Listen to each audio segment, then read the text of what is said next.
Most people think mental strength shows up when life is easy, when things are calm, when nothing is being tested. That's a lie. Mental strength is revealed in moments you didn't prepare for. When pressure hits without warning, when emotions rise faster than logic. When something goes wrong and you feel the urge to react instead of think. Here is the truth most people avoid. If you cannot control your inner state, every situation will control you. Not because you are weak, but because you are never trained. We live in a world that rewards emotional reactions, outrage, panic, overthinking. People are taught to express everything, react instantly, and let feelings lead decisions. And then they wonder why life feels chaotic, exhausting, and unstable. Mental strength is not motivation. Motivation disappears the moment conditions are not perfect. Mental strength is the ability to remain steady when conditions are not in your favor. It is the skill of staying calm when your mind wants to panic. Staying clear when emotions try to hijack your decisions. Staying disciplined when comfort feels more attractive than progress. This audiobook is not here to make you feel inspired for a moment. It is here to train you.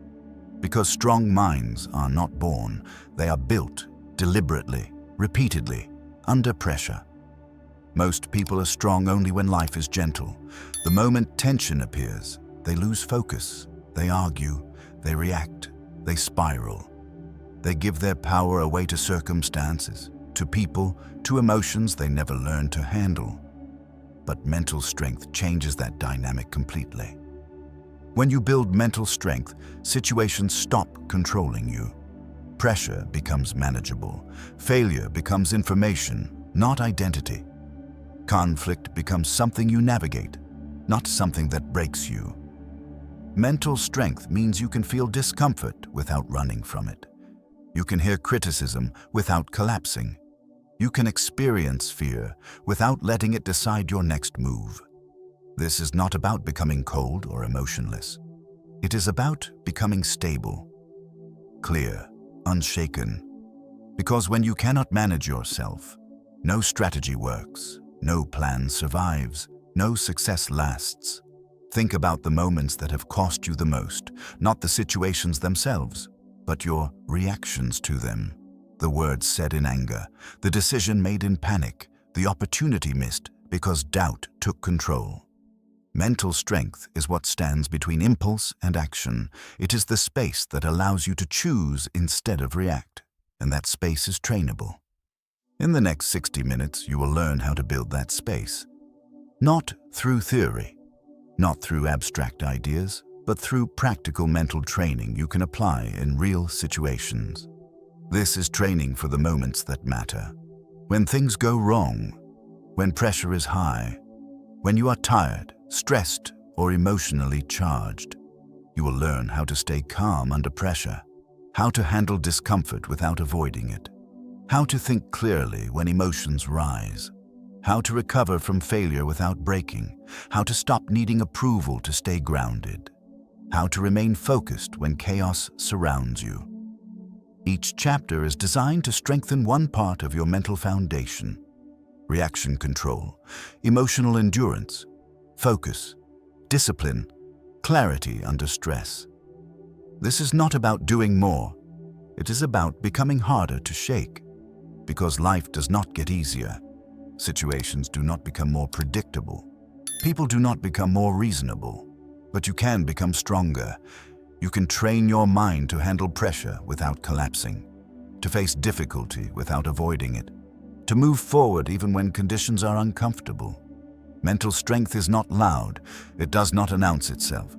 It shows up quietly in how you respond, how you choose, how you carry yourself when things don't go your way. If you stay with this audiobook and apply what you hear, you will notice something change. You will stop reacting so quickly.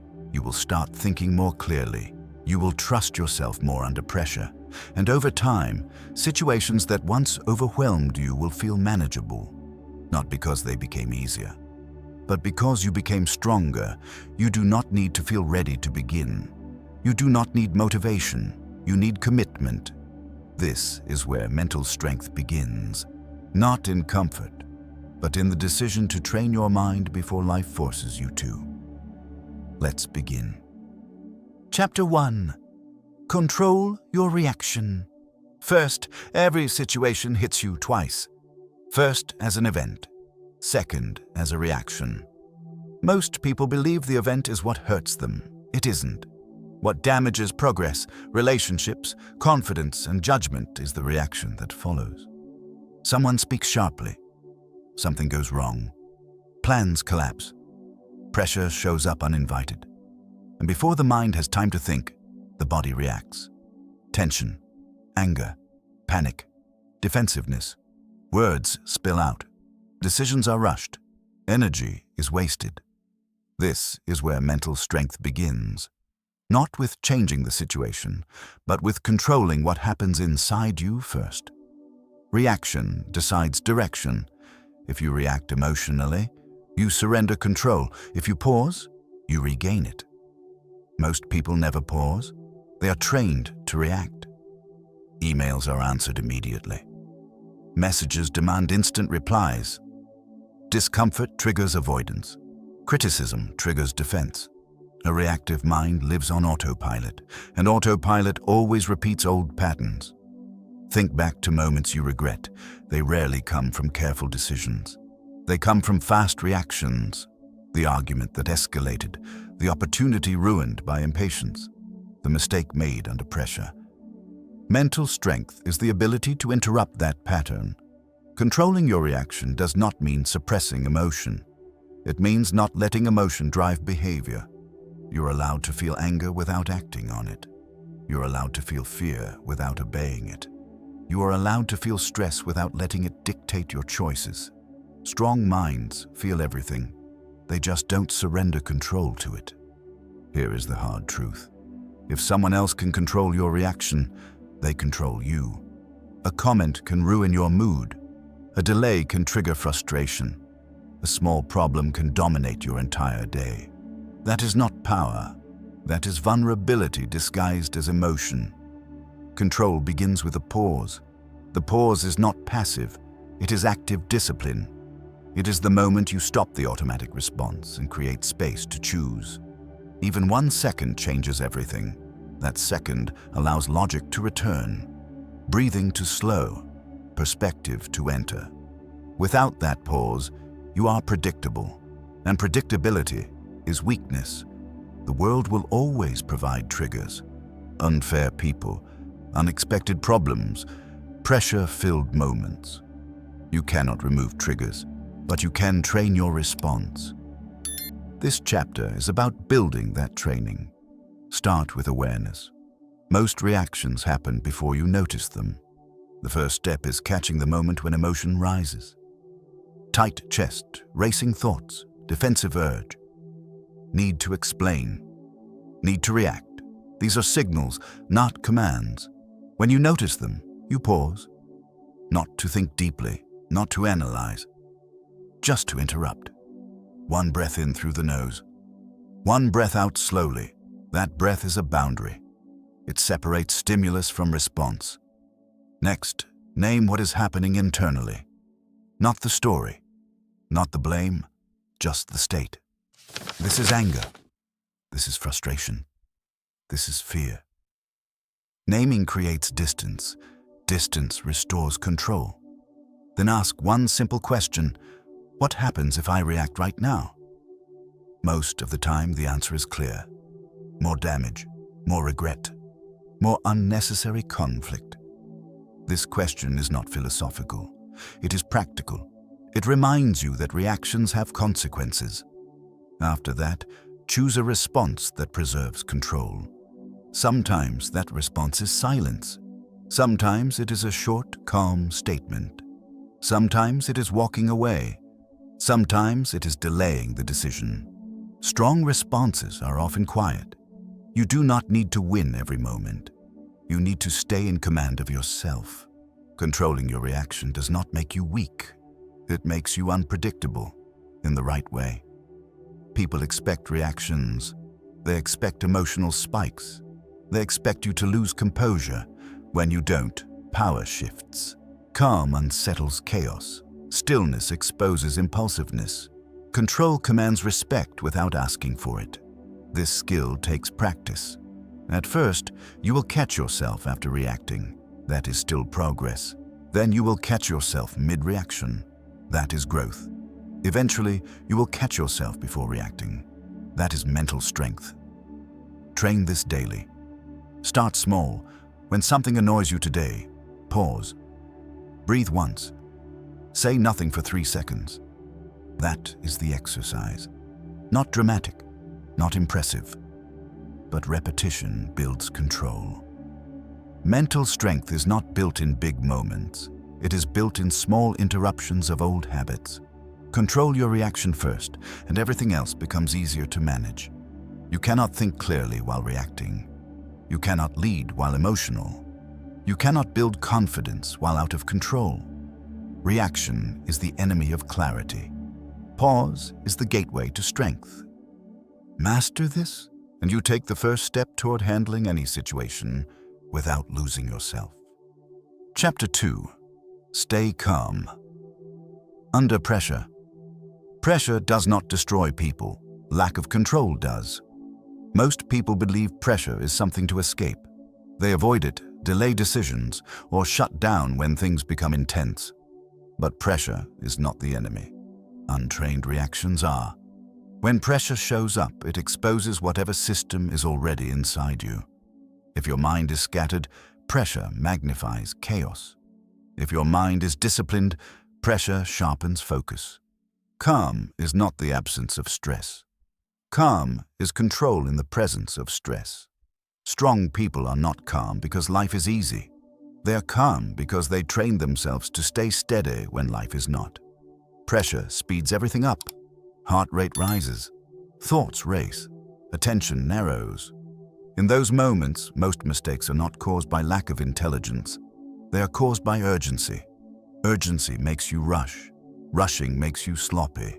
Sloppiness creates consequences. Staying calm under pressure is not a personality trait. It is a practiced skill. The first thing to understand is this. Pressure is neutral. Your interpretation gives it power. Two people can face the same situation. One panics. The other stays composed. The difference is not confidence. It is internal regulation. Pressure triggers the body before it reaches the mind. That is why calm must start physically, not mentally.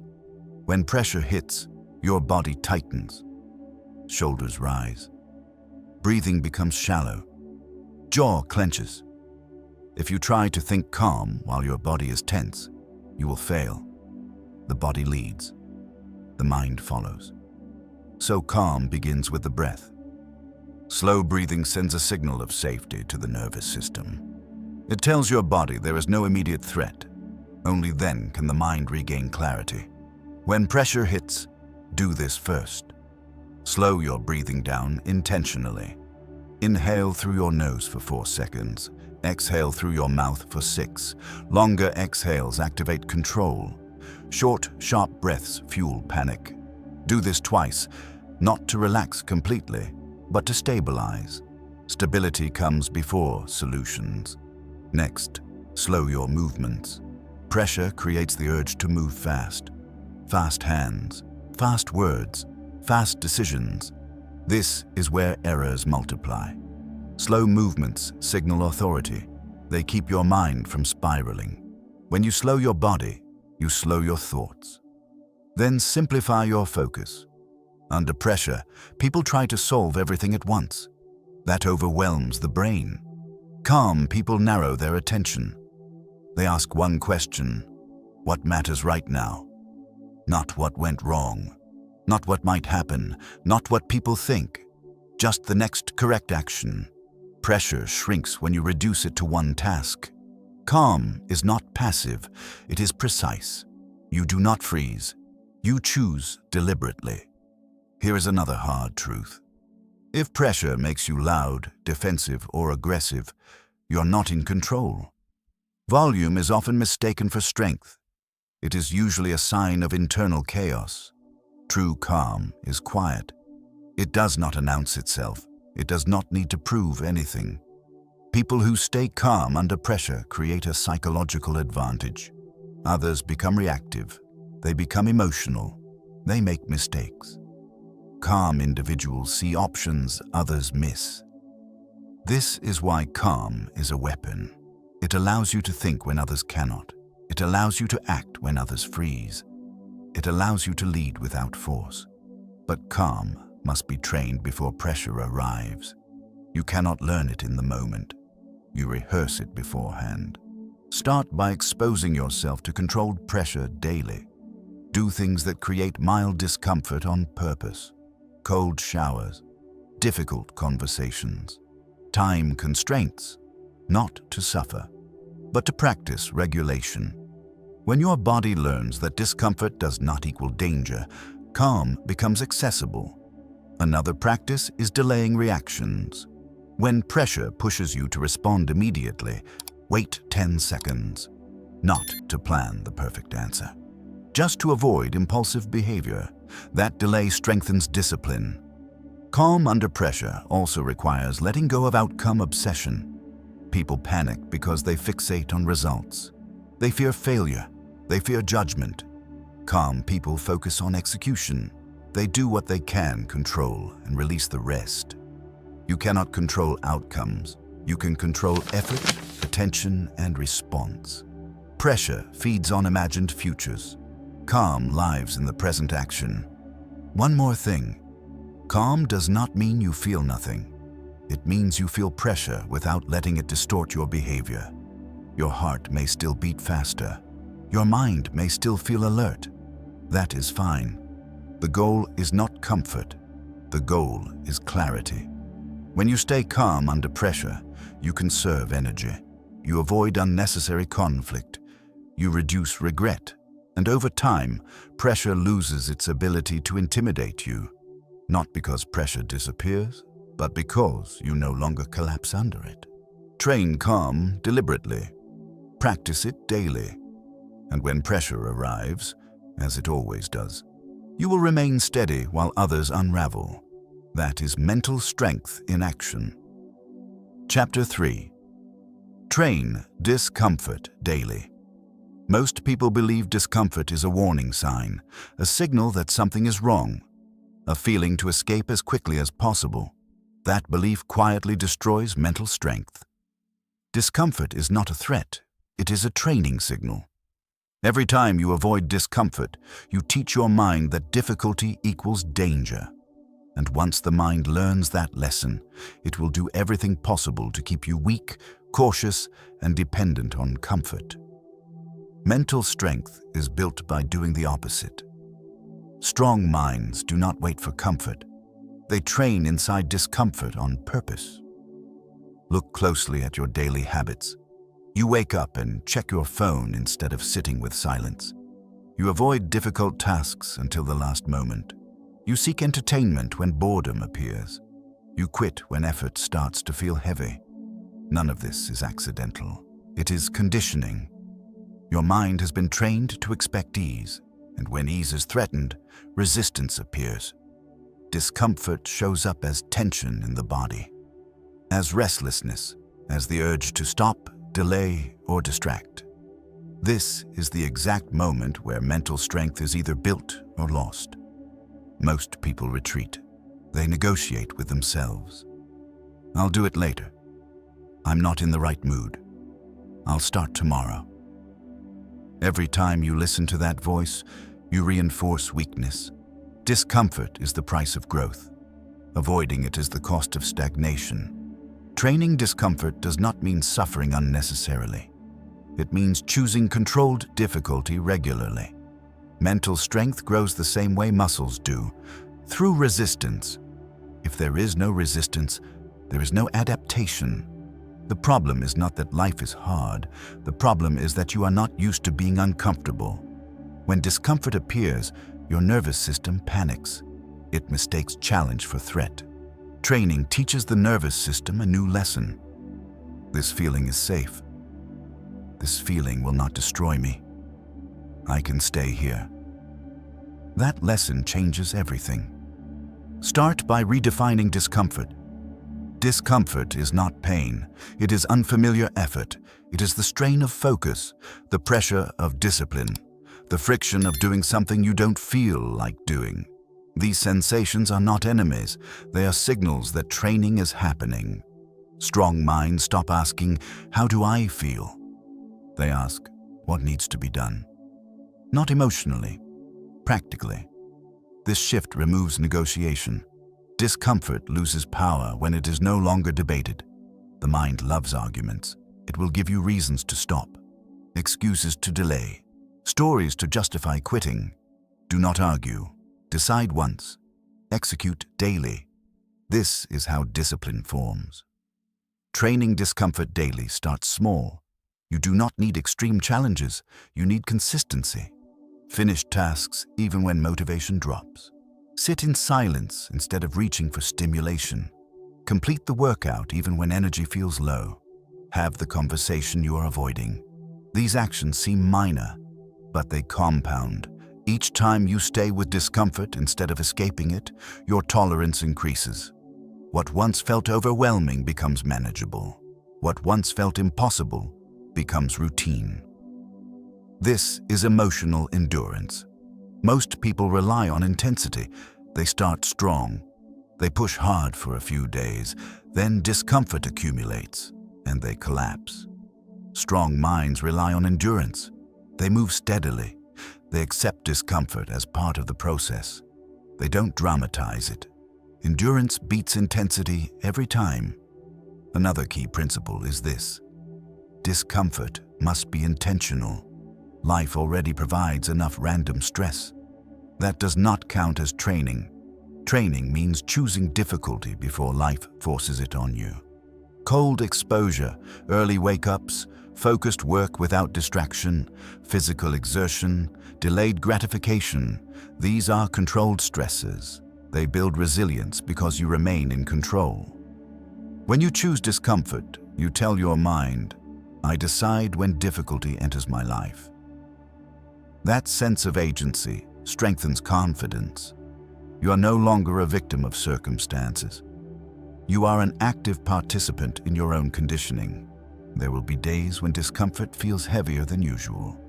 Fatigue, doubt, resistance. Those days matter the most. Training when you feel good is easy. Training when you feel resistant is transformative. That is when identity shifts.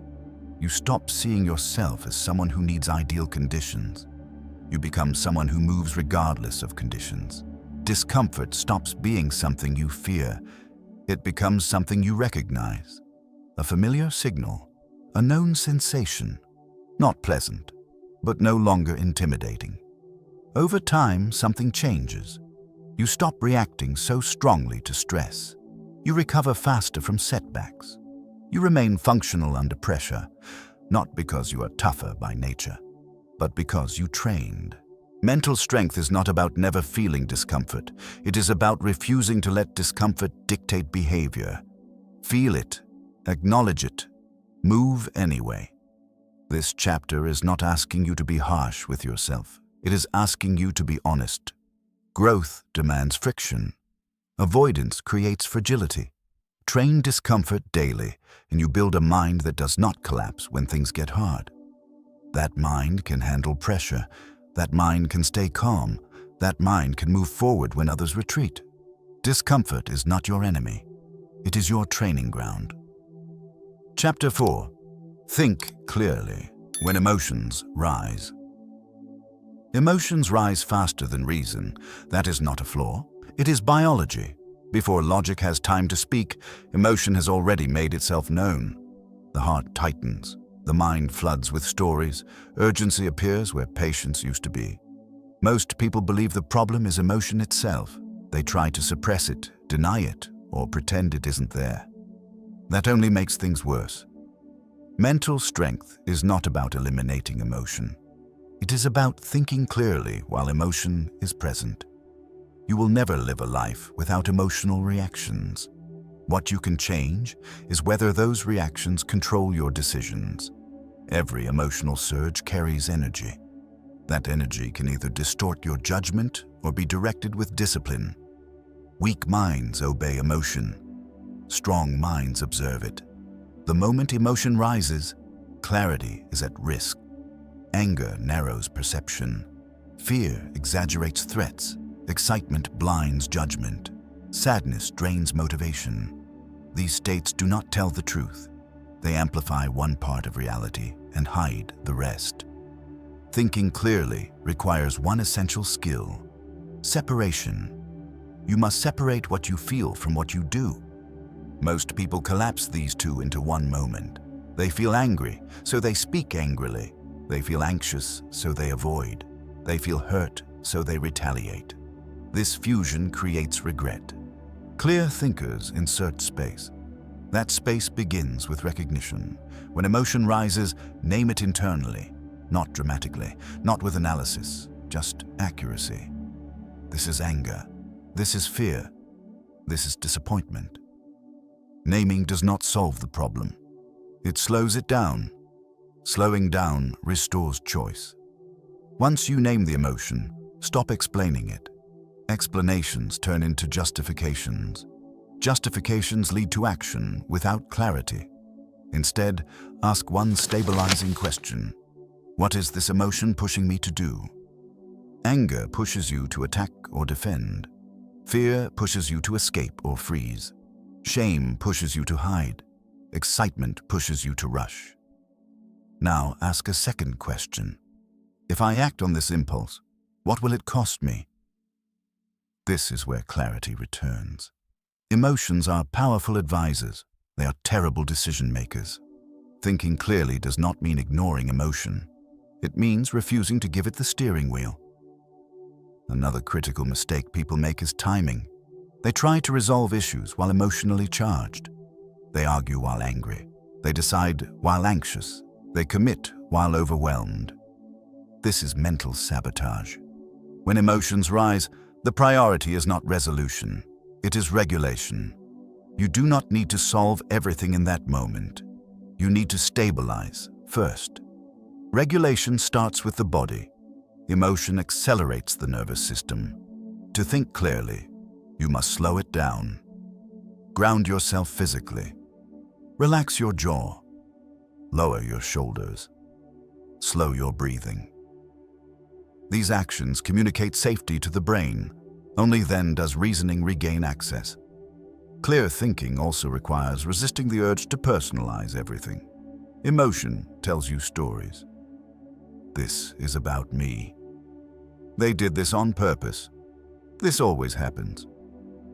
These stories feel convincing. They are rarely accurate. Strong minds challenge emotional narratives. Not by arguing with them aggressively, but by questioning gently. What evidence do I actually have? What else could be true? What am I assuming? These questions widen perception. Emotion narrows focus to survival. Clarity expands focus to understanding. Another powerful discipline is delayed response. You do not owe immediate reactions to emotional triggers. Silence is often the clearest response. Delay is often the wisest move. Waiting does not mean weakness. It means control.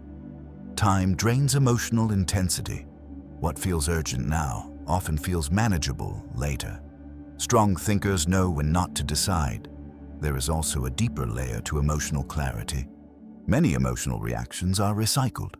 They come from past experiences, not present reality. Old disappointments, unresolved resentment, unprocessed fear.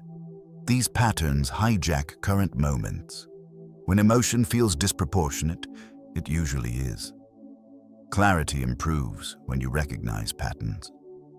This feels familiar. I've reacted this way before. This isn't new. Recognition weakens the grip. You stop treating every emotional surge as unique and urgent. Thinking clearly also requires responsibility, not for the emotion itself, but for the behavior that follows. You are not responsible for what you feel. You are responsible for what you do next. This distinction is freeing. It removes guilt for emotions while reinforcing accountability for actions. Clear thinkers do not shame themselves for feeling. They discipline themselves in response.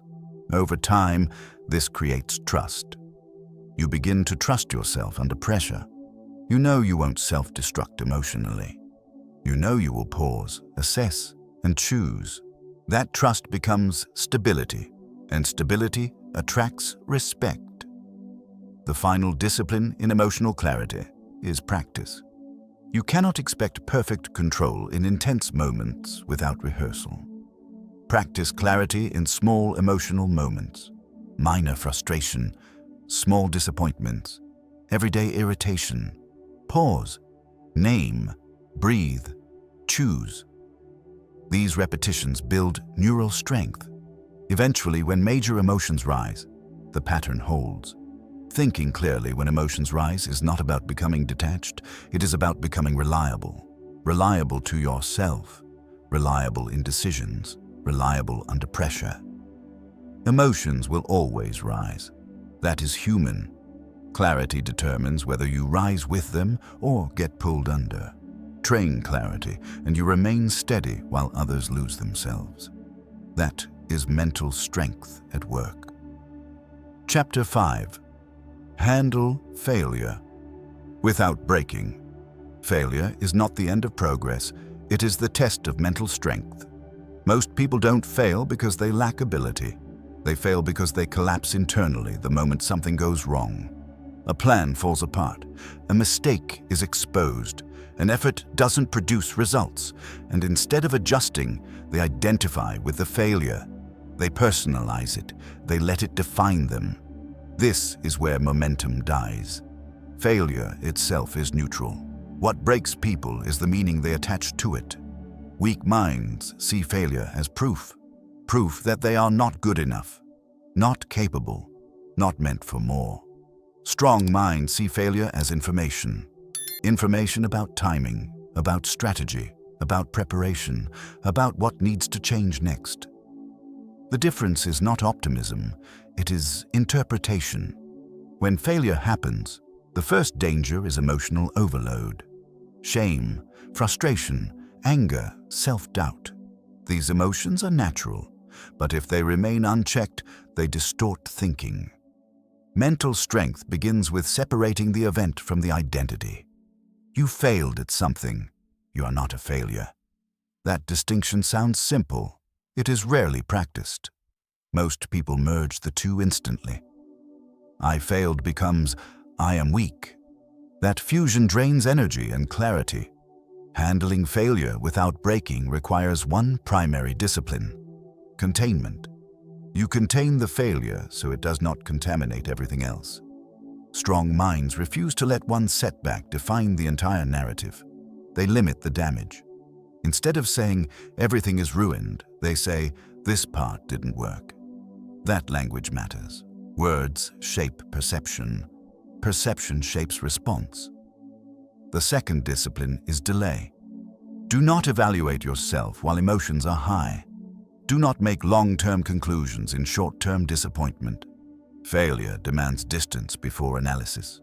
Take space, breathe, stabilize, then ask better questions.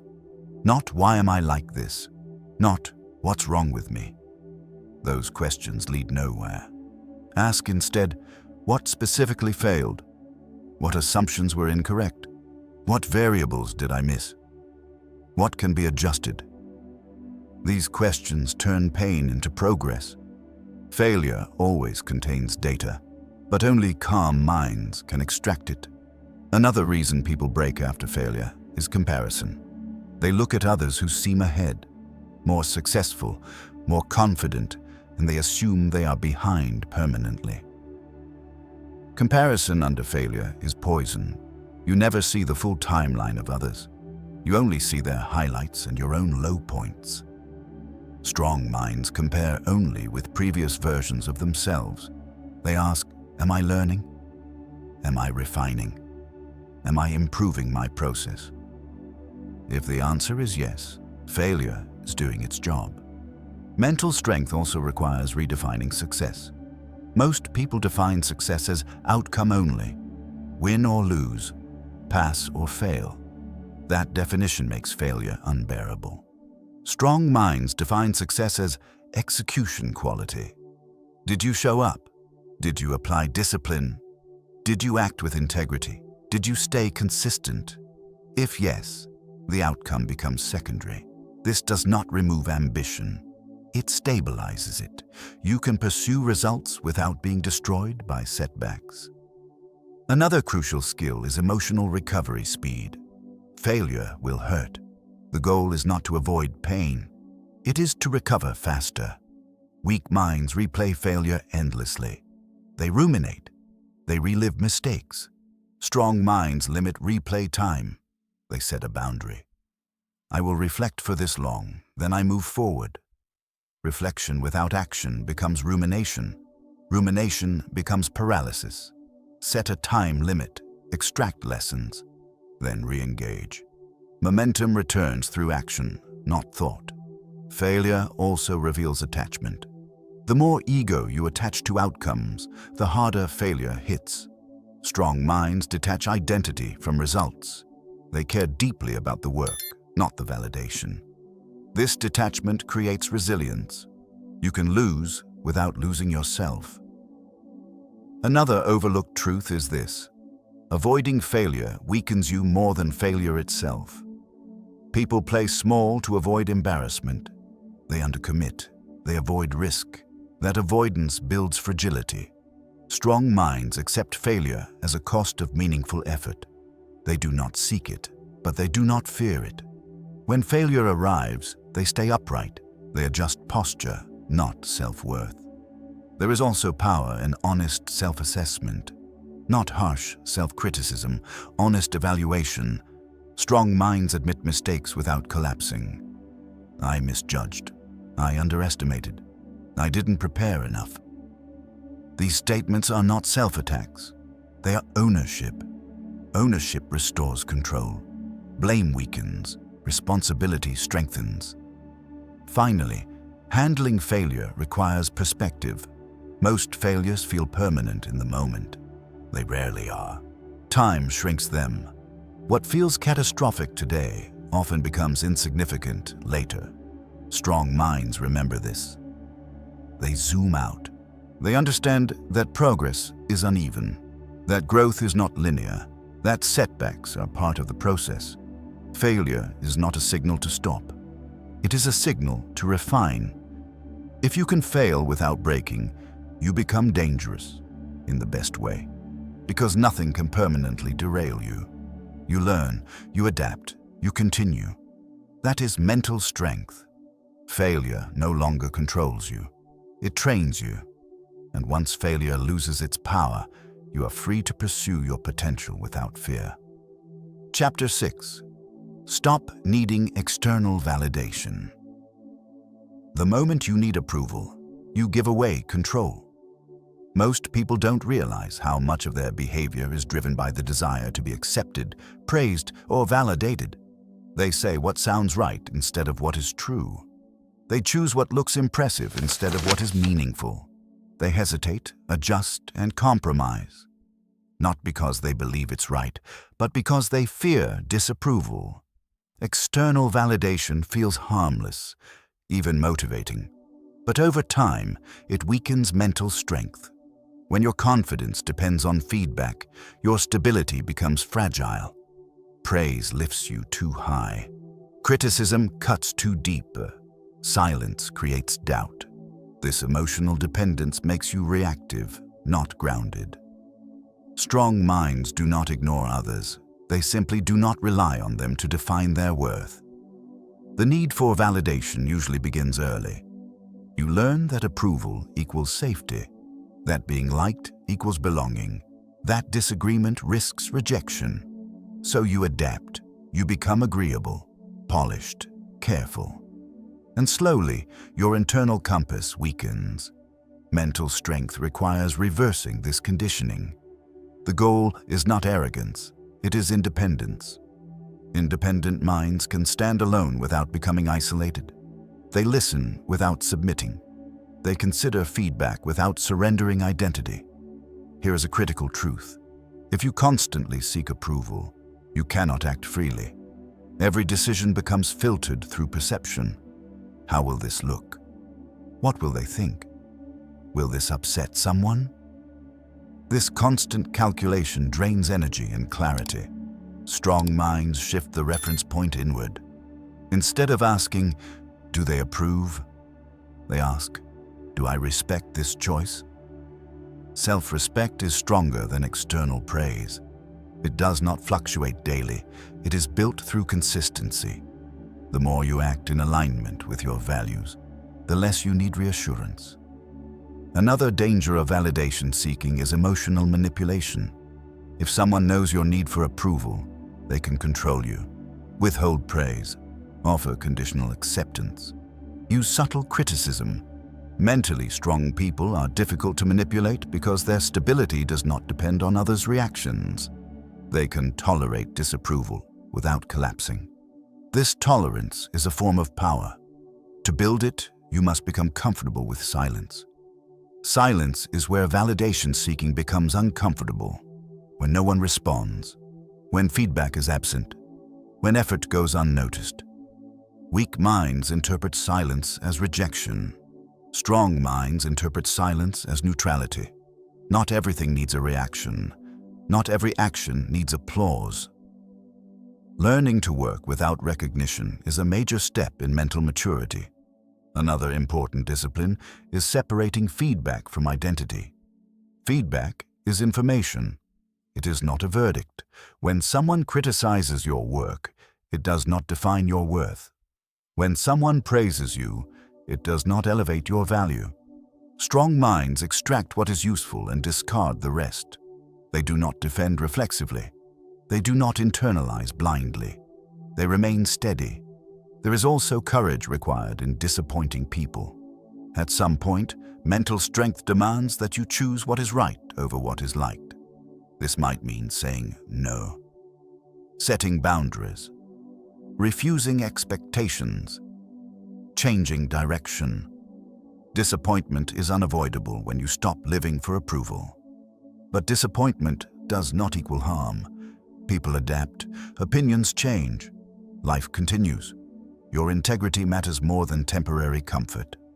Another subtle form of validation seeking is comparison. Watching others, measuring progress against them, feeling ahead or behind. Comparison ties your self-worth to variables you cannot control. Strong minds focus on their own standards. They compete only with yesterday's discipline, not someone else's highlight. This internal focus builds confidence that is durable. Not loud, not performative, quiet and stable. One of the most effective ways to reduce validation dependence is to keep promises to yourself. Small ones. Wake up when you said you would. Finish what you start. Train when you don't feel like it. Each kept promise builds internal trust. Internal trust replaces the need for external reassurance. You no longer need others to tell you who you are. Your behavior already proves it. There will be moments when approval feels tempting, when praise feels good, when recognition feels deserved. Enjoy it, but do not depend on it. Gratitude is healthy. Attachment is dangerous. Mental strength means you can receive praise without chasing it and receive criticism without crumbling. You become steady regardless of response. This steadiness changes how people interact with you. You speak more honestly, you act more decisively, you stop over-explaining, not because you are indifferent, but because you are grounded. The final shift happens when you realize this. Validation does not create confidence. Competence does. Competence is built through effort, learning, and repetition, not applause. When you focus on becoming capable instead of being liked, confidence follows naturally. You no longer ask for permission to be yourself. You move, you choose, you act, and whether approval comes or not, you remain intact. That is mental strength.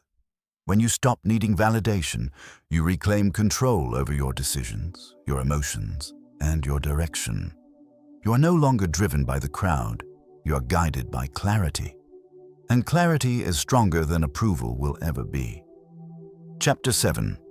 Stay focused. When chaos Hits chaos is not rare. It is constant. Messages arrive without warning. Problems overlap. Noise competes for your attention from every direction. Most people lose focus not because they are incapable, but because they are untrained. They allow chaos to decide where their attention goes. And attention is power. Where your attention goes, your energy follows. Where your energy flows, your results are shaped. When chaos hits, weak minds scatter. They try to respond to everything. They jump from task to task. They confuse movement with progress. Strong minds do the opposite. They narrow focus. Focus is not about doing more. It is about protecting what matters. Chaos creates urgency. Urgency creates distraction. Distraction destroys effectiveness. Mental strength is the ability to remain selective under pressure. The first truth about focus is this: you cannot control chaos. You can control your response to it. Trying to eliminate chaos wastes energy. Training focus preserves it. When everything feels important, nothing truly is. Strong minds force prioritization. They ask one grounding question: what is the single most important thing right now? Not what is loudest, not what is most emotionally charged, not what others demand, what actually moves things forward. This question cuts through noise. Chaos thrives on fragmentation. Focus restores direction. Another reason people lose focus is emotional hijacking. Stress makes thoughts race. Anxiety multiplies possibilities. Frustration pulls attention toward irritation. These states fragment concentration. Strong minds slow the process down. They do not chase clarity through speed. They create clarity through stillness. When chaos intensifies, pause physically. Stop moving. Sit or stand still. Lower your breathing. Stillness interrupts mental scattering. Then simplify the field. Do not try to solve everything at once. That overwhelms the mind. Break chaos into components. One task, one decision, one action. Clarity is built sequentially, not simultaneously. Another discipline of focus is boundaries. Without boundaries, chaos enters freely. Notifications, interruptions, requests. Strong minds decide in advance what deserves attention. They limit inputs intentionally. They silence distractions not because they are antisocial, but because they value clarity. Focus requires saying no. No to constant availability. No to instant replies. No to unnecessary engagement. Every yes costs attention. Every no preserves it. This is not avoidance, it is strategic restraint. Another common mistake is mistaking urgency for importance. Urgent things shout, important things whisper. Chaos amplifies urgency. Strong minds listen for importance. They resist emotional urgency and return to objective priority. This requires discipline. You must tolerate the discomfort of leaving some things unfinished while you complete what matters most. This discomfort is part of focus training. Another powerful tool is time containment. Chaos feels overwhelming when it is undefined. Strong minds give structure to chaos by containing it in time. They say, I will focus on this for the next 30 minutes. Not forever, not perfectly, just fully, for a limited window. Time limits reduce mental resistance. Focus becomes manageable. Within that window, nothing else exists. No multitasking, no switching, no checking. This kind of focus is intense but sustainable. Over time, it strengthens attention muscles.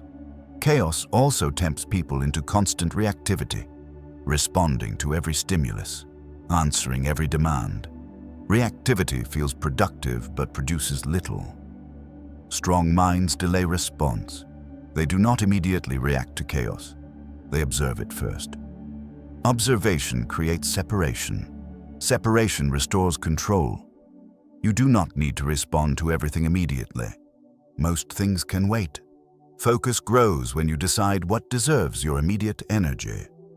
Another overlooked element of focus is emotional neutrality. Strong focus requires emotional regulation. If you are emotionally invested in every disruption, focus collapses. Calm creates focus. When chaos hits, lower emotional intensity. Do not dramatize. Do not catastrophize.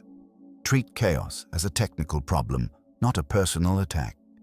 This mental framing preserves clarity. Strong minds also accept imperfection. They do not wait for ideal conditions to focus. They focus within imperfect conditions. Noise, interruptions, fatigue. They adapt rather than complain. Focus is not fragile. It is flexible. The more you train it, the more resilient it becomes. Another key principle is finishing. Chaos creates the temptation to start many things and finish nothing. Strong minds prioritize completion. Finishing restores confidence. It creates momentum. It reduces mental clutter. Even small completions matter. Complete something before moving on. Completion is grounding. It reminds the mind that progress is possible despite chaos. Finally, staying focused when chaos hits requires identity. You must see yourself as someone who protects attention, not occasionally, consistently. Identity drives behavior. When you identify as focused, you act accordingly. You protect your time. You simplify decisions. You resist distraction. Chaos loses power over someone who knows what they stand for. Focus is not about intensity. It is about commitment. Commitment to clarity. Commitment to priority. Commitment to presence. Chaos will continue to exist. It always will. But it does not need to control you. When you learn to stay focused under pressure, you become effective when others become overwhelmed. You move forward while others scatter. That ability separates those who survive chaos from those who master it. And mastery begins with focus. Chapter 8. Build emotional endurance. Emotional endurance is not intensity. It is longevity. Most people can handle pressure for a short time. They push hard. They stay disciplined for a few days. They remain calm for a moment. Then something small happens, and they collapse. They are not weak. They are exhausted. Emotional endurance is the ability to remain stable over time, not just in isolated moments. It is the capacity to carry emotional weight without letting it distort your behavior or drain your direction. Life is not a single test. It is a long sequence of demands. Setbacks repeat. Stress returns. Disappointment shows up again and again. Without emotional endurance, you burn out. Not because the load is impossible, but because you never learned how to carry it properly. Most emotional exhaustion comes from resistance. Resisting discomfort. Resisting frustration. Resisting reality.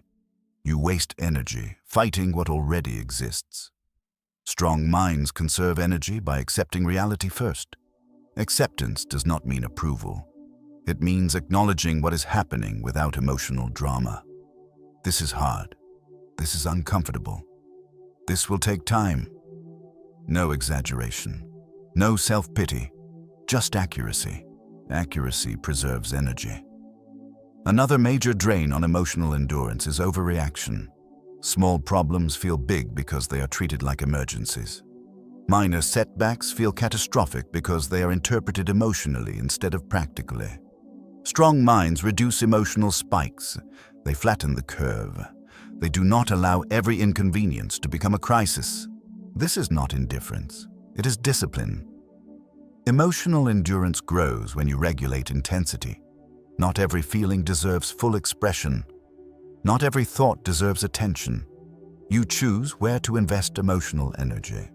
One of the most important skills for emotional endurance is pacing.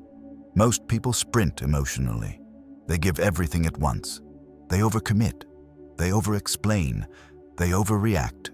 Then they crash. Strong minds pace themselves. They understand that life requires sustained effort. They conserve emotional energy the way athletes conserve physical energy.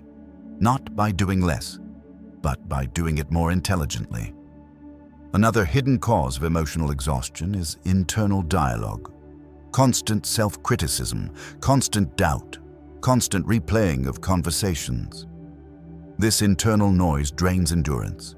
Strong minds discipline their inner voice, not by forcing positivity, but by reducing unnecessary commentary.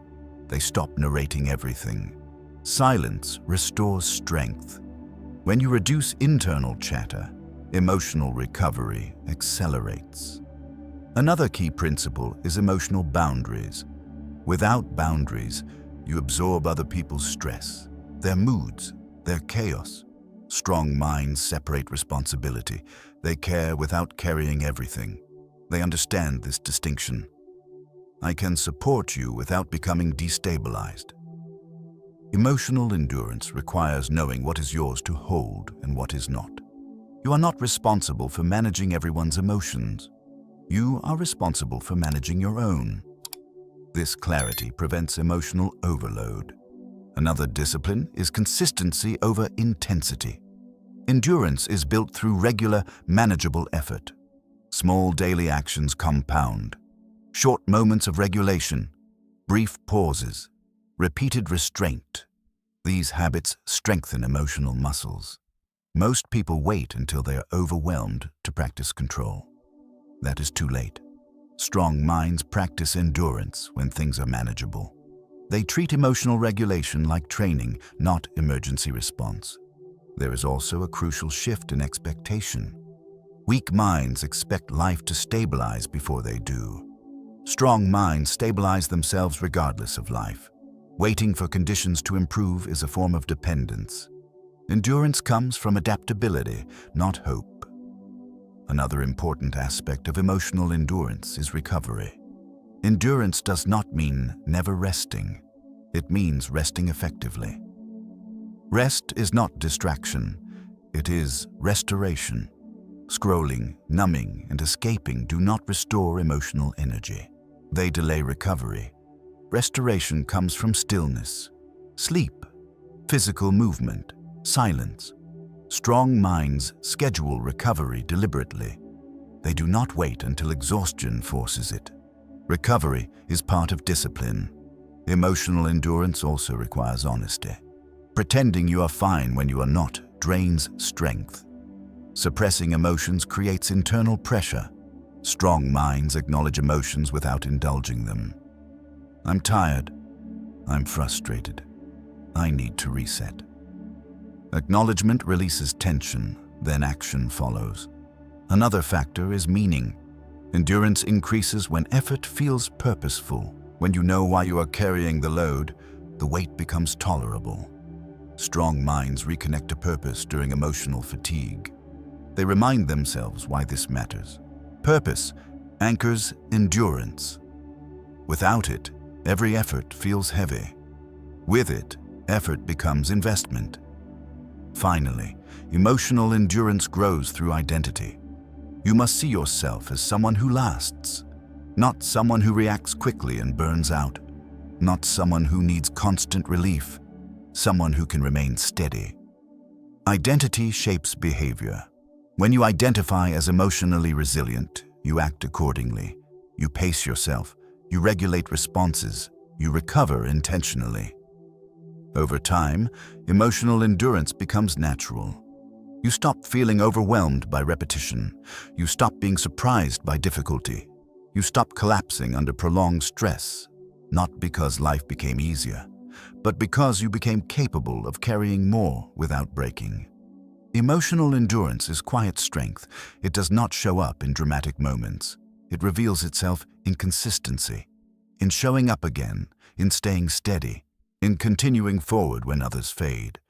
Build emotional endurance, and you gain something rare, the ability to last. And in a world where most people burn out, lasting is power. Chapter 9. Handle conflict without losing yourself. Conflict is unavoidable. The question is not whether it will appear, but how you will respond when it does. Most people lose themselves in conflict. They become defensive, they become aggressive, They become someone they do not recognize afterward. Words are said that cannot be taken back. Boundaries are crossed. Self-respect is sacrificed in the heat of emotion. Mental strength is the ability to face conflict without abandoning your values, your clarity, or your control. Conflict does not require chaos. It only becomes chaotic when emotions take over. Many people fear conflict, so they avoid it. Others chase it, believing dominance equals strength. Both positions are unstable. Strong minds approach conflict as a task, not a threat. They do not aim to win. They aim to remain intact. The first danger in conflict is ego. Ego wants to be right.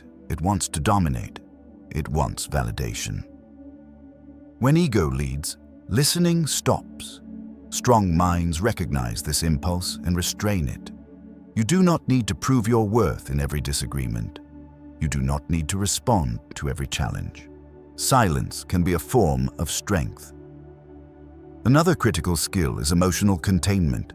Conflict triggers old patterns, defensiveness, anger, shame. These emotions rise automatically. The mistake is letting them dictate behavior. Strong minds feel emotion, but do not amplify it. They lower intensity intentionally. Slower speech, lower volume, calmer posture. These signals stabilize the nervous system. You cannot de-escalate a situation while escalating yourself. Calm is contagious when it is genuine. Another key principle is boundaries. Conflict often becomes destructive because boundaries are unclear. People say too much, they explain too long, they justify unnecessarily. Strong minds communicate boundaries simply. Short statements, clear limits. I'm not discussing this right now. That doesn't work for me. This conversation needs to stay respectful. No attacks, no explanations. Boundaries are not negotiations. They are declarations. Another mistake people make is personalizing everything. In conflict, emotions distort perception. Intentions are assumed. Motives are imagined. Stories are created. Strong minds stick to observable facts. What was said? What happened? What needs to change? Not assumptions, not interpretations. This focus reduces emotional distortion. Another discipline is choosing timing. Not every issue needs to be resolved immediately. Trying to resolve conflict while emotions are high usually makes things worse. Strong minds delay resolution until regulation is restored. Time reduces emotional charge. Distance creates perspective. Waiting is not avoidance. It is strategy. There is also power in disengagement. Not every conflict deserves your energy. Some battles are designed to drain you. Strong minds know when to walk away. Walking away is not weakness. It is self-preservation. If a conversation becomes circular, abusive, or unproductive, disengagement protects your mental health. Another crucial skill is self-respect. Conflict tests your alignment with your values. Do you compromise integrity to keep peace? Do you become aggressive to feel strong? Strong minds remain consistent. They speak truth without cruelty. They defend boundaries without hostility. This balance requires practice. Another overlooked aspect is recovery. Conflict leaves residue, tension, adrenaline, mental replay. Strong minds process conflict intentionally. They release it instead of carrying it. Reflection without rumination. What did I handle well? What could I improve? What did I learn? Then they move on. They do not rehearse arguments endlessly. Rumination keeps conflict alive internally. Another important shift is redefining victory. Winning a conflict but losing self-respect is not victory. Maintaining control, clarity, and integrity is. Strong minds value long-term stability over short-term dominance. They think beyond the moment. Conflict also reveals attachment. If disagreement feels threatening, attachment is present. Attachment to being right. Attachment to approval. Attachment to control. Strong minds loosen attachment. They allow disagreement without destabilization. Different perspectives do not threaten identity. This emotional independence is strength. Another critical element is accountability. Strong minds own their part in conflict, not defensively, not excessively, honestly. I could have handled that better. That came out wrong. I take responsibility for my tone. Ownership de-escalates tension, blame escalates it, accountability restores trust. Finally, handling conflict without losing yourself requires identity. You must know who you are before conflict begins. Your values, your limits, your standards. Without identity, conflict reshapes you. With identity, conflict reveals you. You remain grounded regardless of opposition. Conflict will continue to exist. People will disagree. Boundaries will be tested. Tension will arise. Mental strength does not eliminate conflict. It teaches you how to stand inside it without collapsing or becoming destructive. You remain calm, you remain clear, you remain yourself. That is true strength. When you can handle conflict without losing yourself, you gain something invaluable: self-respect. And self-respect is the foundation of lasting mental strength. Chapter 10. Repeat until strength becomes identity. Mental strength is not proven in one moment. It is revealed through repetition. Most people experience brief periods of discipline. They feel focused for a week, calm for a few days, strong for a moment. Then life interrupts. Pressure returns. Old habits resurface. Consistency fades. This is not failure. It is a misunderstanding of how strength is built. Mental strength is not an achievement. It is an identity. An identity is formed through repeated behavior, not occasional effort. What you do once does not define you. What you repeat does. Many people wait to feel strong before acting strong. They wait for confidence before discipline, motivation before consistency. That order is backwards. Action creates identity. Identity sustains action. You do not become mentally strong and then act accordingly. You act with discipline until mental strength becomes natural. Repetition rewires perception.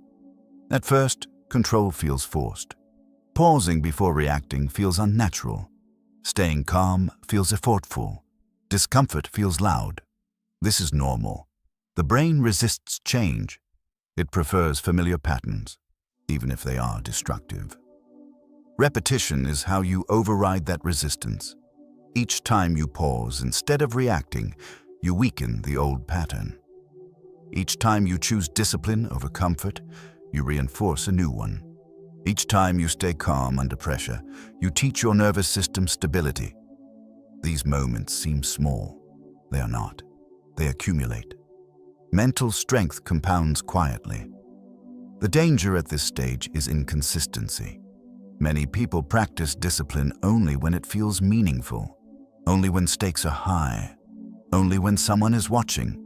That creates fragility.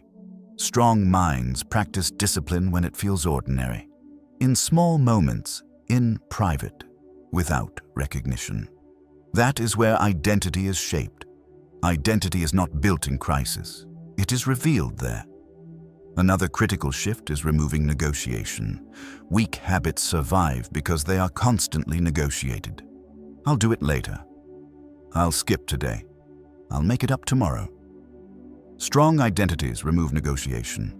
Certain actions become non-negotiable. Pause before reacting. Finish what you start. Train discomfort daily. Protect focus. Not sometimes, always. This removes decision fatigue. You no longer ask whether you should act with discipline. You already decided. This is mental efficiency. Another principle is patience. Identity takes time. You will not feel transformed overnight. You will not notice change immediately. That does not mean nothing is happening. Most change occurs beneath awareness. The nervous system adapts slowly. The mind rewires gradually.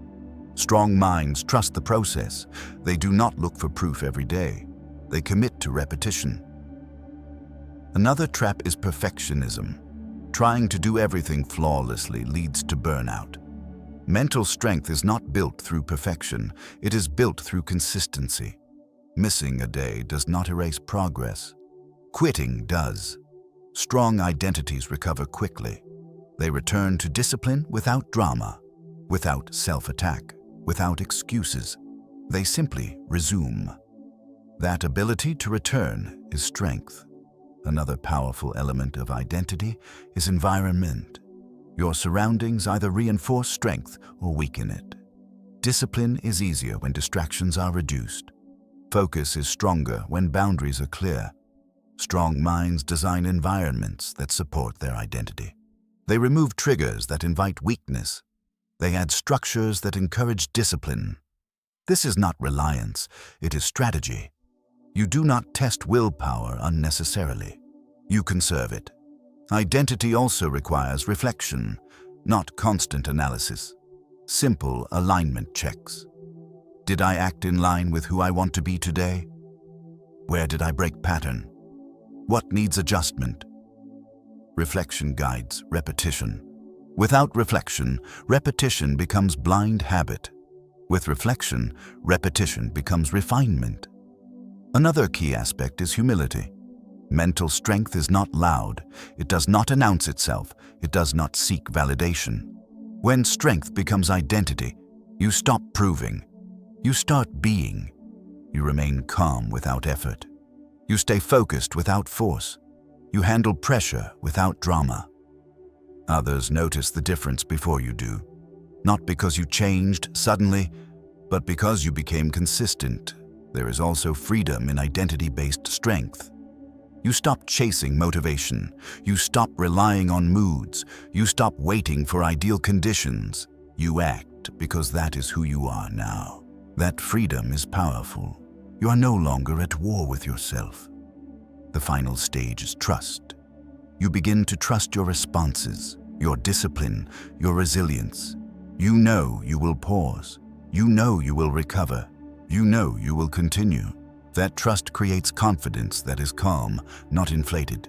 It does not need reassurance. It does not collapse under pressure. Mental strength as identity means this.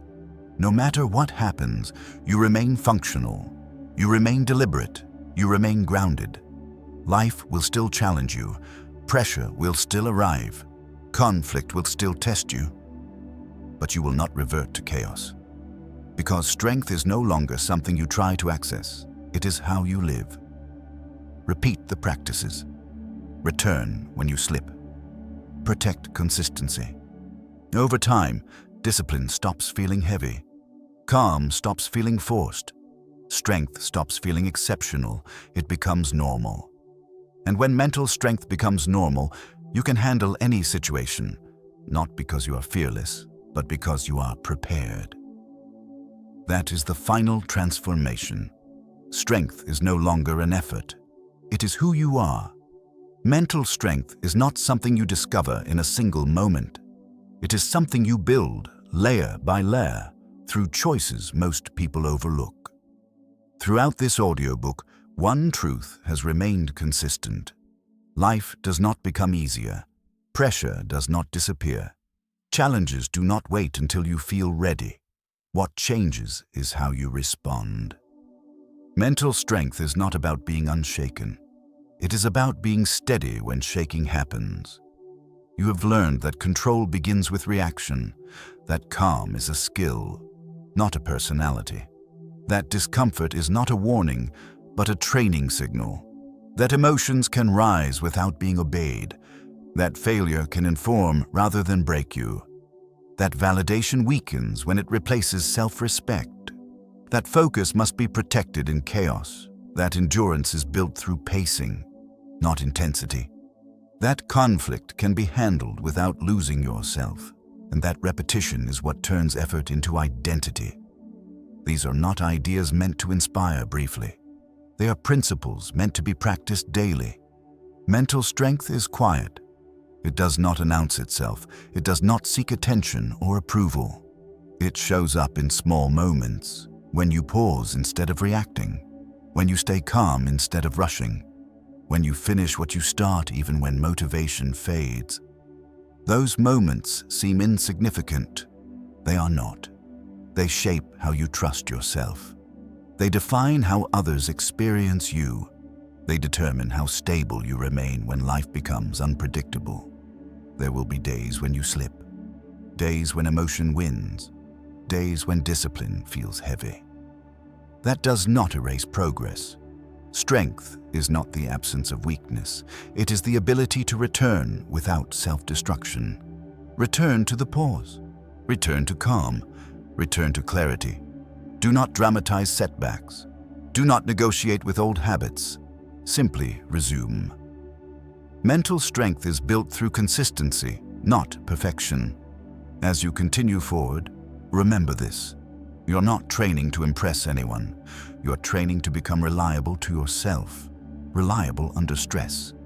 Reliable in decision-making. Reliable in adversity. That reliability creates confidence that does not depend on praise or circumstances. The world will test you. People will provoke you. Situations will pressure you. You cannot control that. What you can control is how you show up. When you control your reaction, you protect your power. When you stay calm, you preserve clarity. When you train discomfort, you expand capacity. When you think clearly, you choose wisely. When you endure emotionally, you last.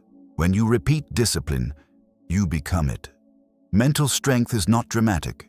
It is dependable. It allows you to face uncertainty without panic, to experience emotion without being ruled by it, to act with intention even when conditions are difficult. That is freedom. Not freedom from hardship, freedom from internal chaos. Carry these principles with you. Practice them quietly. Apply them consistently. Over time, you will notice a shift. Situations that once overwhelmed you will feel manageable. Emotions that once controlled you will pass without damage. Challenges that once stopped you will slow you, but not break you. You will move forward with steadiness instead of urgency, with clarity instead of impulse, with discipline instead of hope. Mental strength is not a destination. It is a way of living. And once it becomes part of who you are, no situation can take it away.